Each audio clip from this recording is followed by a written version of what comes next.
शराब का सेवन करते हैं, क्या इससे नहीं बचा जा सकता?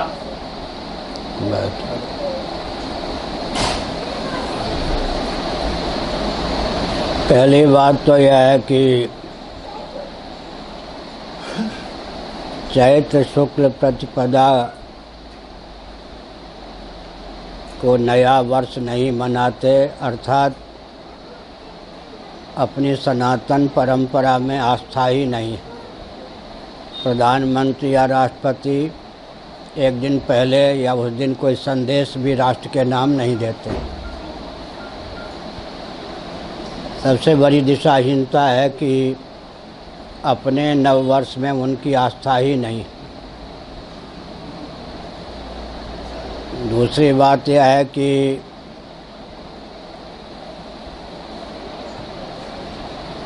पृथ्वी, पानी, प्रकाश, पवन, ये सब के सब तिथि को स्वीकार करते हैं, तारीख को स्वीकार नहीं करते। भूकंप तिथि के अनुसार आता है, चंद्र ग्रहण, सूर्य ग्रहण तिथि के अनुसार लगते हैं। अमावस्या, पूर्णिमा की प्राप्ति तिथि के अनुसार होती है। और जो अंतरिक्ष यान तिथि के अनुसार भेजे जाते हैं तब सफल होते हैं। तो भगवान की शक्ति प्रकृति है, प्रकृति के परिकर पृथ्वी, पानी, प्रकाश, पवन ये सब हैं। ये तारीख को स्वीकार नहीं करते, तिथि को ही स्वीकार करते। जन्मदिन भी कोई तिथि के अनुसार,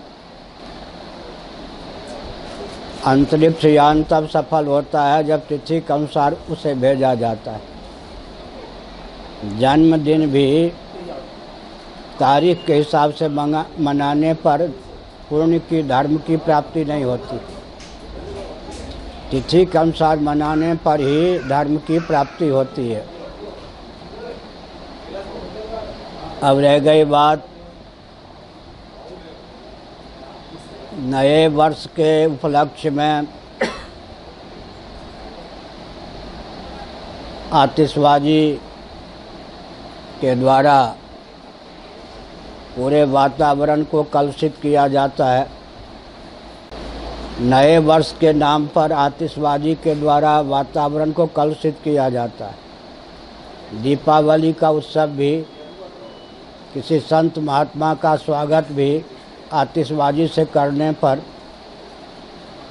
वातावरण कलुषित होता है। ये उन्माद है। हमारे पर्वत त्योहार में भी आतिशबाजी ये सब विकृत वस्तुओं का उपयोग घुस गया है। ऐसी स्थिति में देश को दिशाहीन होने से बचाने का दायित्व जिनको वेदना है उन्हीं के ऊपर प्राप्त होता है। एक हलवाहा हल चला रहा था। एक अंग्रेज उधर से यात्रा कर रहा था, वो हिंदी कुछ जानता था और वो किसान माँ बहन की गाली दे रहा था अपने बैलों को। बीच बीच में चाबुक का भी प्रयोग करता था।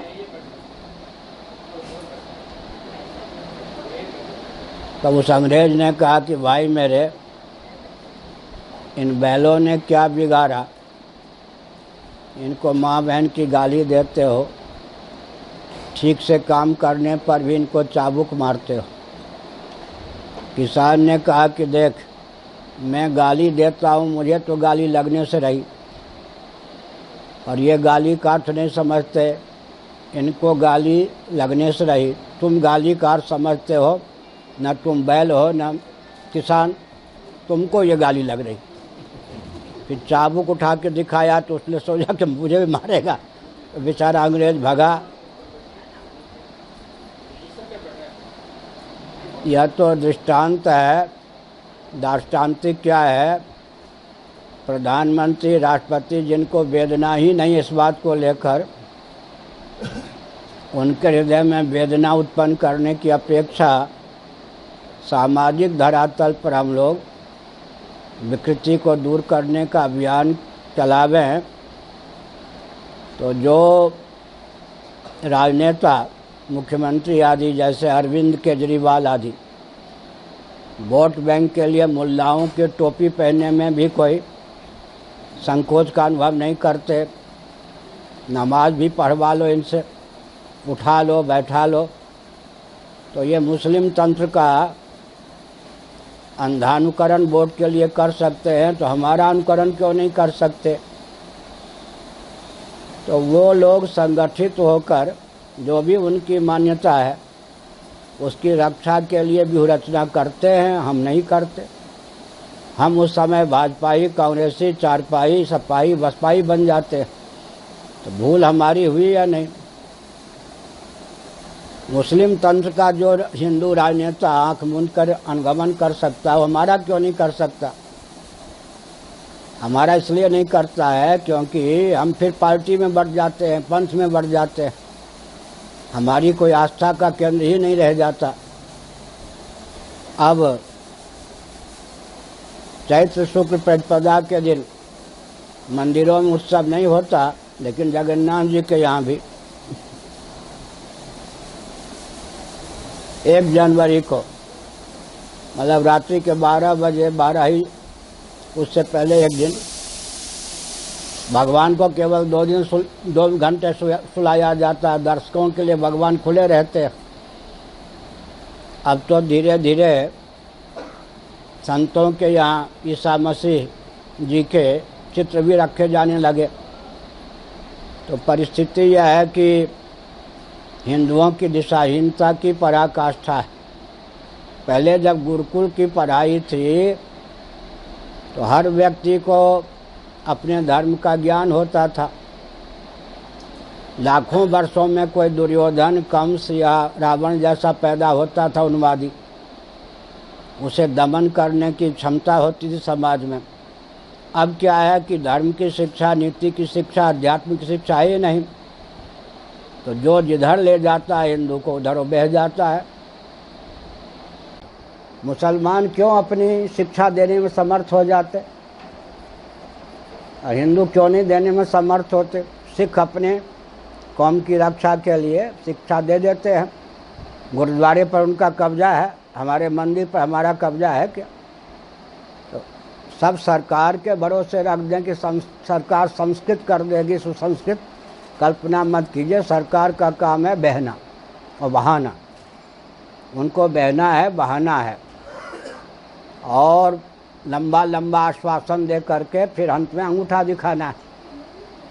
फिर वो चुनाव के समय विशेषज्ञों की टीम होती है। पिछले चुनाव में इन हथकंडों को अपनाकर हमने जीत हासिल की।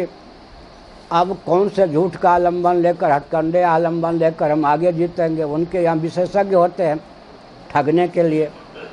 तो हिंदुओं में क्या कमी है कि वो संघ बना करके अपनी मान्यता पर दृढ़ नहीं रह पाता। और कोई प्रश्न?